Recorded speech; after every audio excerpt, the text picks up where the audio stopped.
हम बहुत गौरवान्वित महसूस कर रहे हैं कि आज हमारे साथ माननीय राज्यपाल महोदय श्री आचार्य देवव्रत साहब के साथ हम बैठे हुए हैं और हम लोग एक नई श्रृंखला की शुरुआत कर रहे हैं जिसे हम प्राकृतिक कृषि की पाठशाला के नाम से प्रस्तुत करेंगे। इस श्रृंखला में हम लोग महामहिम के साथ काफ़ी सीरीज में बात करेंगे और उसकी ये पहली कड़ी में हम लोग आज यहाँ पे शुरुआत कर रहे हैं। तो सर्वप्रथम मैं महामहिम से निवेदन करूंगा कि वो अपना परिचय हमारे किसानों को दें। शैलेंद्र जी, मैं हरियाणा प्रदेश में पानीपत एक ज़िला है, समालखा एक तहसील है, उसके पास मेरा एक छोटा सा गांव है पावटी।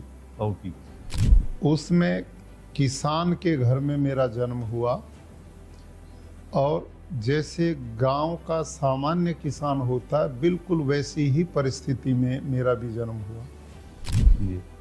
बाल्यावस्था में घर में पशुपालन था, खेती बाड़ी थी, गांव के ही स्कूल में मैं पढ़ने जाता था। 5वीं क्लास तक का ही मेरे गांव में स्कूल था।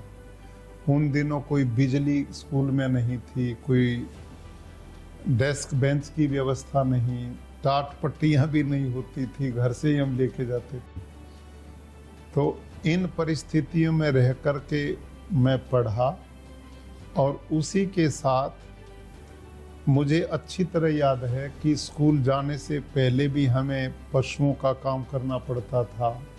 आने के बाद खेती बाड़ी में पूरा सहयोग करना होता था। मेरे को ये भी याद है कि मैं 6ठी 7वीं क्लास में था, उस समय हल चलाना मेरे को आ गया था। चारा काटना, पशुओं को चारा खिलाना, दूध निकालना, खेती के जितने भी काम एक किसान के होते हैं वो सब विरासत में मेरे को मिले। तो सर फिर आपने अपनी शिक्षा जैसा बताया गांव में 5वीं तक की, उसके बाद पूरी नहीं, शिक्षा 5वीं के बाद नहीं, मैं करीब 8वीं 9वीं तक गांव में एक पड़ोसी गांव में फिर बड़ा स्कूल था, पैदल वहां जाना पड़ता था जी। उसके बाद मेरे पूज्य पिताजी जो थे वो आर्य समाज स्वामी दयानंद सरस्वती से बहुत प्रेरित थे जी। तो उन दिनों गुरुकुल शिक्षा पद्धति में पढ़ाने के लिए पिताजी ने मेरे को गुरुकुल में भेज दिया और उसके बाद मैंने गुरुकुलों में रह कर के विद्या अध्ययन किया। मैंने पंजाब यूनिवर्सिटी चंडीगढ़ से एमए किया, फिर एक कुरुक्षेत्र विश्वविद्यालय से दूसरा एमए हिस्ट्री में किया और बीएड, योगा डिप्लोमा और नेचुरल फार्मिंग से मैंने जो उनकी डॉक्टरी की विद्या उसको प्राप्त किया और 21 साल की आयु में मैं गुरुकुल कुरुक्षेत्र में प्रधानाचार्य बन गया। सिर्फ 21 साल की 21 साल की आयु। इस प्रसंग को थोड़ा मतलब विस्तार से बताइए। हाँ, ये संभव इसलिए हुआ कि वो जो गुरुकुल था कुरुक्षेत्र का जी, वो महान स्वतंत्रता सेनानी स्वामी श्रद्धानंद जी द्वारा स्थापित संस्था थी। लेकिन जब मेरे को वो सौंपा गया तो उस समय वो लगभग छिन्न भिन्न बंद प्राय था। 40-45 वहाँ पर बच्चे पढ़ते थे। वहाँ लगभग 200 एकड़ भूमि जो थी वो लोगों ने अपने कब्जे में कर ली थी। खंडरात एक प्रकार से हो गया था। इसलिए मैं समझता हूँ मेरे को प्रधानाचार्य नहीं बनाया गया कि मैं बहुत योग्य था, इसलिए मेरा नंबर पड़ गया कि वहाँ था ही कुछ नहीं, वहाँ कोई जाना ही नहीं चाहता था। वास्तविकता तो ये है जी। तो उस परिस्थिति में मैंने उस संस्था में काम किया, इतनी मेहनत की कि वहाँ जो बच्चे पढ़ने आते थे वो ग्रामीण पृष्ठभूमि के गरीब परिवारों के बच्चे थे, फीस भी नहीं देते थे, सरकार कोई अनुदान पैसा देती नहीं थी, जमीन पे लोगों ने कब्जे किए। तो उन बच्चों के भरण पोषण के लिए मैं गांव-गांव घूमता था, गेहूं चावल उनके लिए दान में मांगता था, दिन में उनको पढ़ाता था। फिर बच्चों को भी मांगता था लोगों से, आपके जो बच्चे कंट्रोल में नहीं हैं वो मुझे दो, मैं उनको पढ़ाऊंगा भी और ठीक भी करूँगा। तो धीरे धीरे मेरा वो प्रयास बढ़ता गया, वहाँ बच्चे बढ़े, मैंने खेल में बच्चों को बहुत आगे बढ़ाया, पढ़ाई में शिक्षा में आगे बढ़ाया।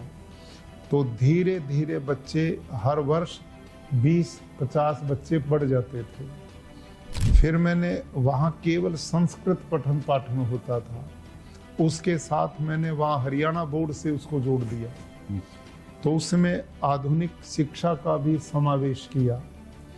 फिर मैं और बच्चे बढ़े तो मैंने उसको सीबीएसई बोर्ड से जोड़ दिया। और लंबी बात न करते हुए वहाँ बच्चों की संख्या आज के दिन वहाँ 1600 बच्चे 19 प्रांतों के पढ़ते हैं, और जहाँ कोई बच्चे भी नहीं भेजता था, आज वो संस्था एजुकेशन वर्ल्ड, एक संस्था जो रैंकिंग देती है इन संस्थाओं को, तो पिछले 6 वर्ष से लगातार गुरुकुल कुरुक्षेत्र हरियाणा की नंबर 1 संस्था है। वाह। और पूरे भारतवर्ष में वो 10वें नंबर की संस्था, आवासीय संस्था। तो वहाँ मैंने गौशाला की स्थापना की, 3 गायों से मैंने गौशाला शुरू की। आज वहाँ लगभग 450 गोधन, उसमें साहिवाल, थारपारकर, राठी, गिर, हरियाणवी, लाल सिंधी, ये भारतीय नस्लें, हॉस्टन फ्रीजन, जर्सी भी वहाँ गाय है। और उनकी फिर मैंने ब्रीड बनाने का काम किया, उन्नत करने का। और मेरी जो 10 किलो दूध की गाय थी एचएफ हॉस्टन फ्रीजन, उसी से ब्रीड उन्नत करते करते मैंने इस समय 56 लीटर पर डे की गाय मेरी है। और वहाँ 30-40 लीटर से नीचे कोई गाय दूध नहीं देती। और भारतीय नस्ल की जितनी गाय हैं वो 6 ब्रीड है। उन गायों को भी मैंने नस्ल सुधार का अभियान चलाया है। अब मेरी एक भी देसी भारतीय नस्ल की गाय 12 लीटर से नीचे दूध नहीं देती, और 22 लीटर तक पर डे दूध देने वाली है। और मेरा लक्ष्य है कि मैं धीरे धीरे इस ब्रीडों को, भारतीय नस्ल को भी 25 लीटर तक करूंगा। अच्छा। तो ये एक मेरा मिशन गौशाला के क्षेत्र में रहा। और ये गौएं मैंने इसलिए पाली ताकि वहाँ पढ़ने वाले बच्चों को शुद्ध दूध उपलब्ध हो सके। दूसरा, तीसरा, वहाँ जो भूमि थी लगभग 200 एकड़ जी, जो लोगों ने 22 साल की गिरदावरी अपने नाम करा ली थी। हाँ। मैंने कोर्ट में भी जाके मुकाबला किया, सामने भी किया, प्यार से भी कहा, तो पूरी की पूरी भूमि वापस हमने उन लोगों से छुड़ाई। और उसी भूमि में प्राकृतिक खेती फार्म मैंने बनाया है। जहाँ बच्चों का सवाल है, वहाँ जो पढ़ने वाले, इस समय जहाँ कोई बच्चा ही नहीं भेजता था, जहाँ 22 वर्ष तक दान मांग मांग करके मैंने उसको बनाया, भवन नहीं थे, सारी भवन दान मांग करके मैंने लोगों से बनाई। सरकार से कोई अनुदान वहाँ किसी तरह का नहीं है। अब मेरे उसी गुरुकुल में अभी इस वर्ष में जब मैं आपसे बातचीत कर रहा हूँ जी, अब तक मेरे 17 बच्चे एनडीए ज्वाइन कर चुके हैं। नेशनल डिफेंस 6 महीने में जी, 17 जा चुके हैं। बहुत अच्छा। और नीट में मेरे 6 बच्चे गए हैं, आईआईटी में 4 गए हैं, और एनआईटीज में 28 बच्चे गए हैं। अद्भुत और काम रहा सर। हमारे बच्चे एक भी सिंगल बच्चा गुरुकुल में नहीं जो 10वीं 12वीं में जो सेकंड डिवीजन हो, सब फर्स्ट डिवीजन, मेरिट। और 50% बच्चे से भी ज्यादा हमारे 90% से ऊपर होते। ये कहानी तो समझ में आई सर। सर, आपका बचपन से नाम आचार्य देवव्रत था कि ये देवव्रत नाम की क्या कहानी है सर?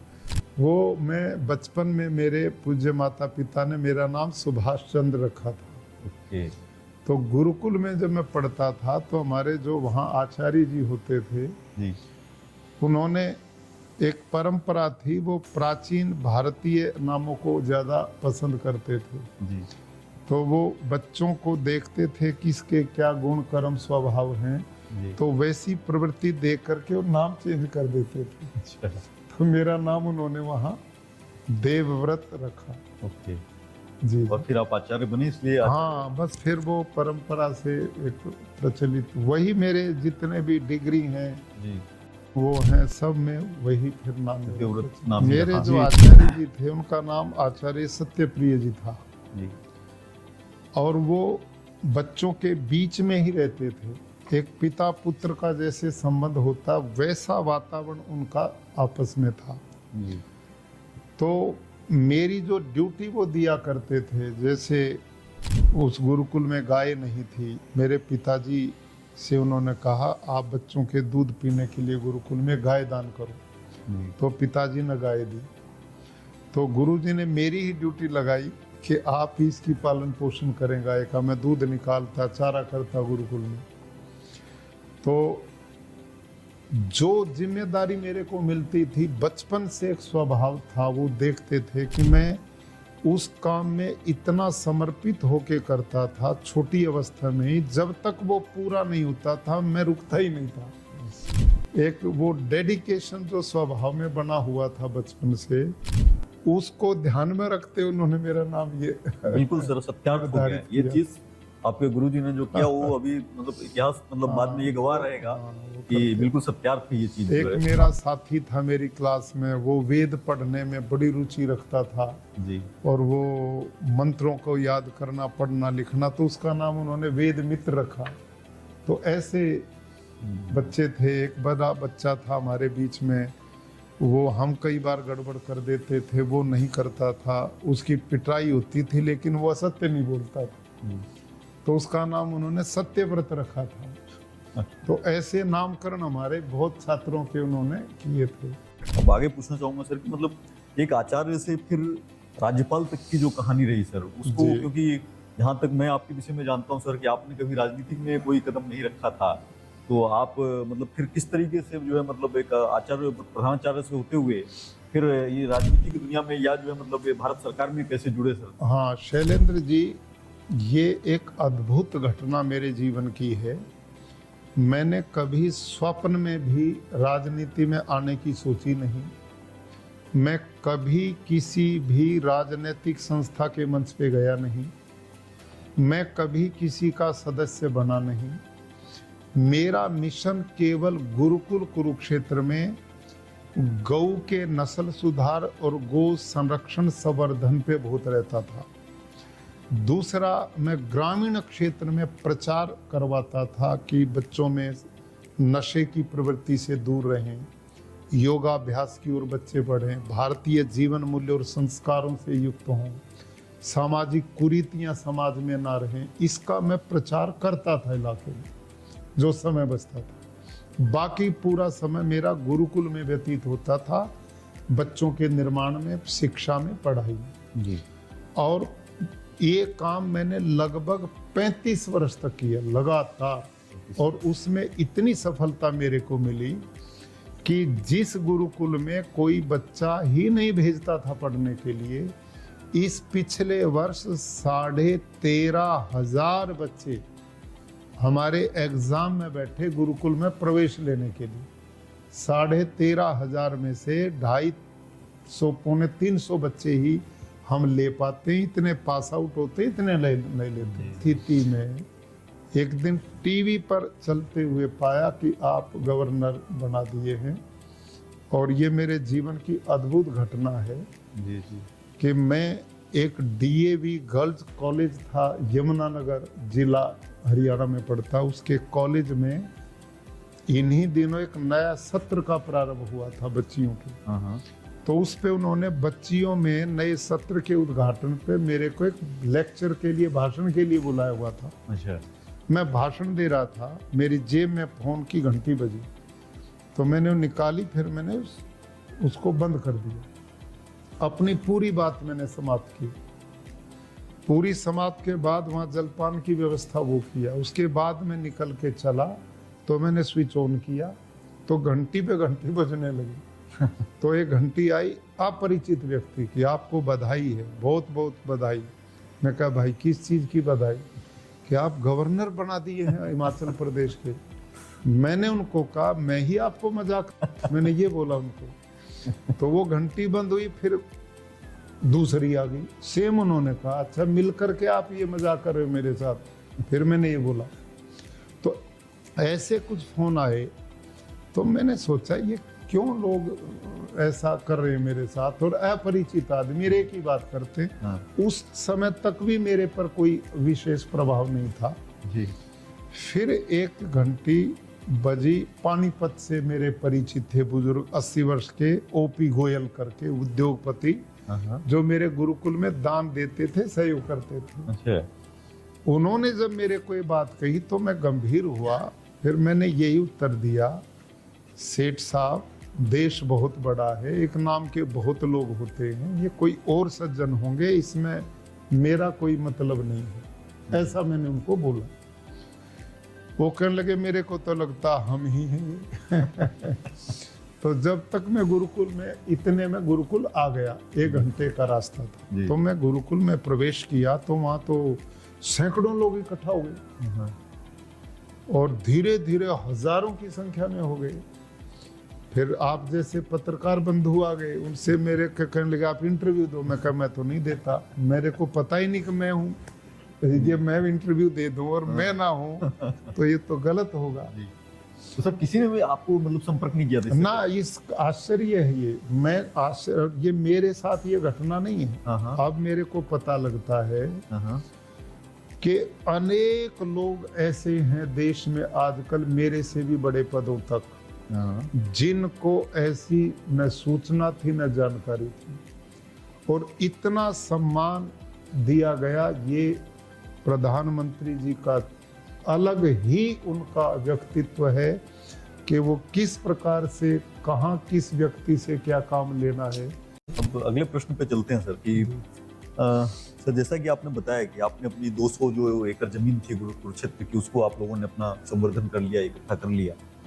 तो सर आप उसमें खेती करते रहे और उसमें पारंपरिक खेती करने का जो तरीका रहा उसी विधि से करते रहे। तो आपके जीवन में ऐसी कौन सी मोड़ आई कि आपको मतलब रासायनिक खेती से मोह भंग हुआ और आप दूसरे विकल्पों पे विचार करना शुरू किए? शैलेंद्र जी, जैसा मैंने बताया, गुरुकुल कुरुक्षेत्र में जो छात्र पढ़ते हैं उनके दूध की, साग सब्जी और अनाज की व्यवस्था में अपने खेत से लगभग करता था और वहां वही यूरिया, डीएपी, जंतुनाशक में पूरा डालता था।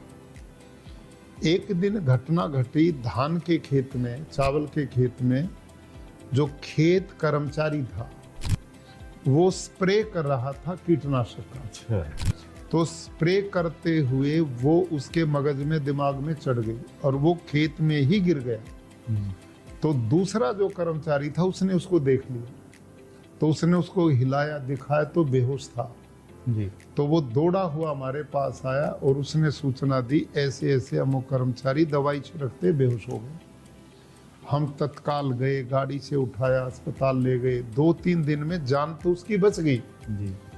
लेकिन मेरे दिमाग में एक बात आई कि इस खेत कर्मचारी ने इस कीटनाशक को न तो खाया न पिया, केवल गंध मात्र से बेहोश हो गए। मैं तो ये जो गुरुकुल में बच्चे पढ़ते हैं, 1-1, 2-2 बच्चा है, वही हमें सौंपा हुआ है। और मैं जो साग भाजी, जो अनाज इन बच्चों को खिला रहा हूं, उसमें सीधा ही जहर का स्प्रे कराता हूं, यूरिया, डीएपी अंधाधुंध डलवाता हूं। तो ये देश के भावी इन बच्चों के साथ बड़ा भारी अत्याचार है, ये अपराध है। वहां से मेरे को प्रेरणा मिली, ये अपराध नहीं करना चाहिए, इसका विकल्प ढूंढना चाहिए। वहां से मैंने रासायनिक खेती छोड़ने का एक मन बनाया। और शैलेंद्र जी, उसके बाद जी कुरुक्षेत्र में जो कृषि विज्ञान केंद्र है, उसमें उस समय डॉक्टर हरिओम जी, जो एग्रीकल्चर यूनिवर्सिटी हिसार के सीनियर साइंटिस्ट थे, वो वहाँ कृषि विज्ञान केंद्र के मुखिया थे। थोड़ा मेरा उनसे परिचय भी था। मैंने उनसे कहा, डॉक्टर साहब, मैं रासायनिक खेती छोड़ना चाहता हूँ, इसका विकल्प बताइए, जहर मुक्त खेती कैसे होगी। तो डॉक्टर हरिओम जी ने कहा कि जी इसका विकल्प है जैविक खेती। तो मैंने कहा वो क्या होती है, क्या तरीका? तो उन्होंने हमें उसकी ट्रेनिंग दिलवाई। मैंने भी वो ट्रेनिंग ली और मेरे खेत कर्मचारियों ने भी ली। उसमें पक्के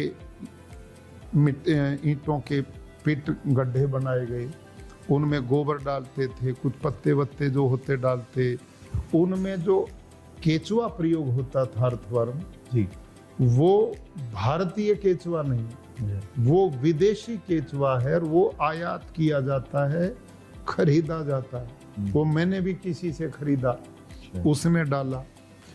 वो 2-2.5 महीने तक उस गोबर को खाता है, फिर हम उसको छानते हैं। वो ऊपर रहता केचुआ, खाद नीचे निकल जाती है, उसको वर्मी कंपोस्ट बोलते थे।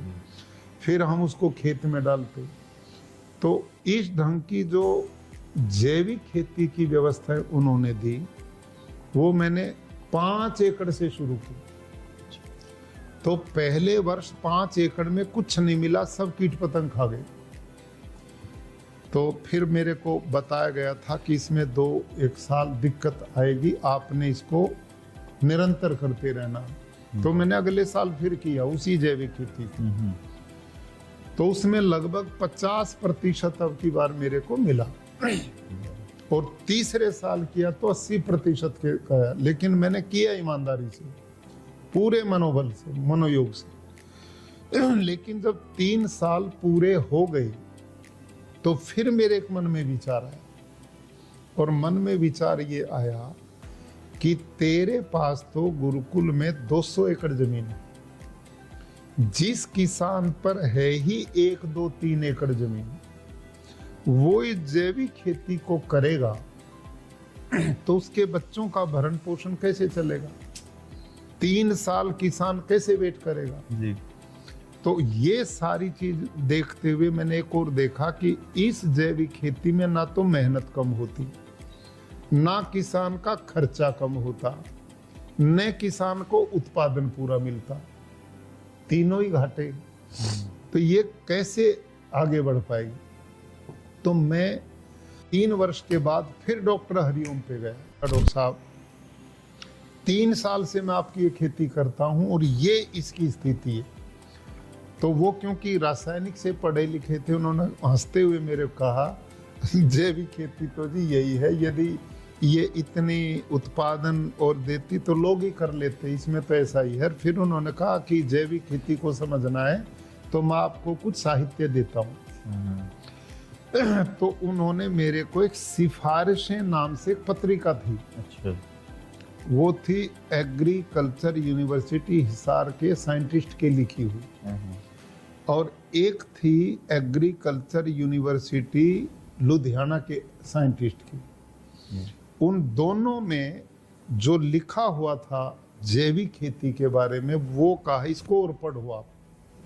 तो वो मैंने पढ़ा। वो ध्यान से, किसान भाइयों के लिए भी सुनने वाली बात है। उसमें लिखा था कि भारत के खाद्यान्न भंडार को भरने के लिए 2 फसलों का सबसे बड़ा योगदान है। भारत के लोगों का पेट भरने में 2 फसल सबसे बड़ा योगदान करती हैं, एक गेहूं और एक चावल जी। और इन दोनों ही फसलों की यदि भरपूर पैदावार लेनी है, प्रति एकड़ भरपूर उत्पादन लेना है, तो 1 एकड़ में 60 किलो नाइट्रोजन चाहिए। 1 एकड़ में 60 किलो? 1 एकड़ में। गेहूं में भी 60 किलो नाइट्रोजन चाहिए 1 एकड़ में, और चावल की खेती में भी प्रति एकड़ में 60 किलो नाइट्रोजन चाहिए। अब यदि रासायनिक खेती करनी है तो 60 किलो नाइट्रोजन पूरा कैसे करेंगे? बाजार में जाओ, यूरिया डीएपी खरीदो, 1-2 महीने के अंतर से वो डालते रहो, 60 किलो पूरा कर दो तो फसल को मिल जाएगा, उत्पादन पूरा हो जाएगा जी। पर जैविक खेती में 60 किलो नाइट्रोजन कैसे पूरा होगा?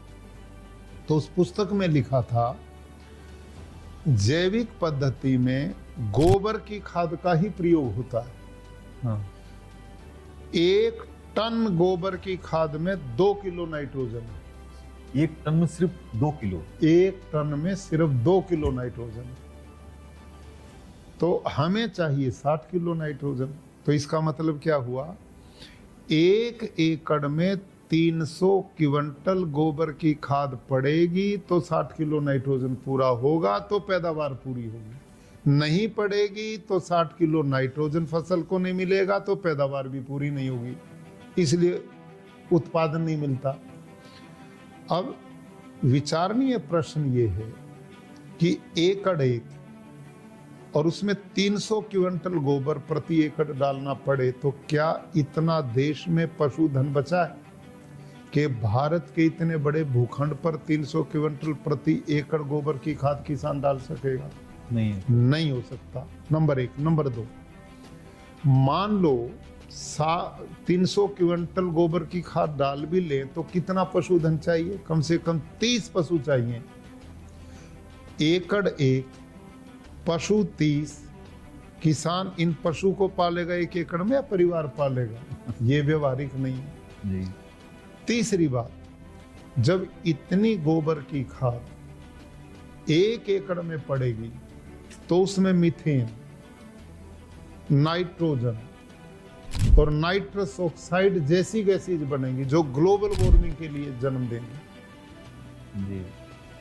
चौथा, इतनी गोबर की खाद जिस खेत में पड़ेगी उसमें खरपतवार, अनवांटेड ग्रास, वीड्स इतना पैदा होगा कि किसान उसकी लेबर निकालते लेबर में उसके इतने खर्चा हो जाएगा। ये है जैविक खेती जी। उसी पुस्तक में फिर इसका अल्टरनेट लिखा। साइंटिस्ट ने क्या कहा कि जो किसान 300 क्विंटल गोबर की खाद प्रति एकड़ नहीं डाल सकता, यही काम 150 क्विंटल वर्मी कंपोस्ट में भी हो जाएगा। यानी कि 150 क्विंटल वर्मी कंपोस्ट पड़ेगा तो 60 किलो नाइट्रोजन उससे पूरा हो जाएगा, वो केचुए की जो विदेशी केचुए खाद। फिर मेरे मन में आया, भाई 300 क्विंटल गोबर के लिए तो 30 पशु चाहिए और 150 क्विंटल के लिए 15 चाहिए। 1 एकड़ में 15 पशु कैसे पलेंगे? परिवार कैसे पलेगा? ये भी व्यवहारिक कहाँ है? तो ये सब चीजें देखते हुए ध्यान में आया कि भारत सरकार, प्रदेश सरकारें पिछले 20-30 सालों से जैविक खेती का प्रचार करती हैं, ऑर्गेनिक फार्मिंग का करोड़ों के बजट भी आते हैं, लेकिन पूरे देश में जैविक कृषि किसानों के बीच में लोकप्रिय नहीं बन पाई। कोई मॉडल देश में सफल नहीं बन पाए।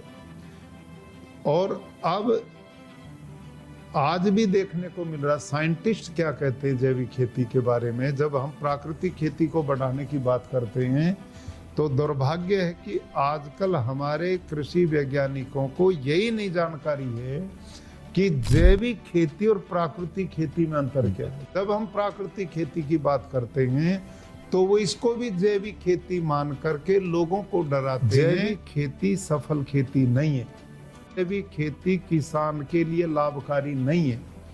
और जैविक खेती में खेतों में बीमारियां भी ज्यादा आती हैं। क्यों आती हैं? क्योंकि हमारे खेतों में दो तरह के मित्र कीट हैं, एक शत्रु कीट, एक मित्र कीट। जो खेत में मित्र कीट हैं वो तो खेती के संवर्धन का काम करते हैं, शत्रु कीट जो हैं वो बीमारियां फैलाते हैं जी। और हमारे मित्र कीट को भी हानि पहुंचाते हैं। जो शत्रु कीट है उसका भोजन मित्र कीट से 2 गुना है। जब हम ज्यादा गोबर की खाद देंगे, ज्यादा डाइट देंगे, खुराक देंगे तो शत्रु कीट को मिलेगी जी। और वो बलवान होंगे तो मित्र को बढ़ने नहीं देंगे, तो बीमारियां रोक ही नहीं सकता खेत की कोई जी। तो जैविक खेती असफल है। इतने लंबे समय तक अपनाने पर भी सरकारों के द्वारा, किसानों के द्वारा वो कोई भी रोल मॉडल नहीं बन पाई है। प्राकृतिक खेती जैविक खेती से बिल्कुल भिन्न पद्धति है। तो लेकिन आप प्राकृतिक खेती पे फिर आए कैसे, जो है जब जैविक खेती की इतनी परेशानी हो आपने देख ली? हाँ, ये मैंने देखा तो ऐसे समय जी मैं वापस यही सोच रहा था, भाई ये जैविक खेती तो चलेगी नहीं, यूं करते हैं मिक्स कर लेते हैं। हाँ। थोड़ा ये गोबर का प्रयोग करेंगे, वर्मी कंपोस्ट का, कुछ यूरिया डीएपी भी डालते रहेंगे। तो इसी बीच में प्राकृतिक खेती से मेरा परिचय हुआ और मैंने अनुभव किया कि भाई अब 5 एकड़ में इसको भी करके देखते हैं जी। जिसमें जैविक खेती मैंने की वो 5 एकड़ नहीं लिए, मैंने बिल्कुल नए 5 एकड़ लिए इसके लिए। अच्छा। जो रासायनिक करता था मैं उसमें से, तो मैंने उसमें वही बीजामृत से बीज संस्कारित किया, घन जीवामृत बना के जमीन को दिया, फिर हर पानी के साथ जीवामृत दिया, उसका स्प्रे भी किया। तो ये मैंने जब किया तो पहले ही साल मेरे को लगभग 80% सफलता मिली, पहले ही वर्ष में। बहुत अच्छा। तो मेरे दिमाग में आया कि इसमें मेहनत भी कम है, लागत भी न के बराबर है, और इसमें उत्पादन भी अच्छा मिला है। तो अगले वर्ष फिर मैंने उसी मनोयोग से किया, तो दूसरे साल में मैं एट पार आ गया। सिर्फ दूसरे साल में? दूसरे ही साल में। और अब तो हमारे खेतों की स्थिति ये है कि हमारा हर साल रासायनिक से भी उत्पादन बढ़ने लगे हैं। जी जी। ये तो सर, अब हम लोग जो है मतलब आज ये संदर्भ को यहीं पे समाप्त करना चाहेंगे सर। फिर अगले बार फिर से हम लोग प्राकृतिक कृषि की पाठशाला में मिलेंगे, तो हम लोग दूसरे सब्जेक्ट के ऊपर इसमें बात करेंगे। नमस्कार। धन्यवाद।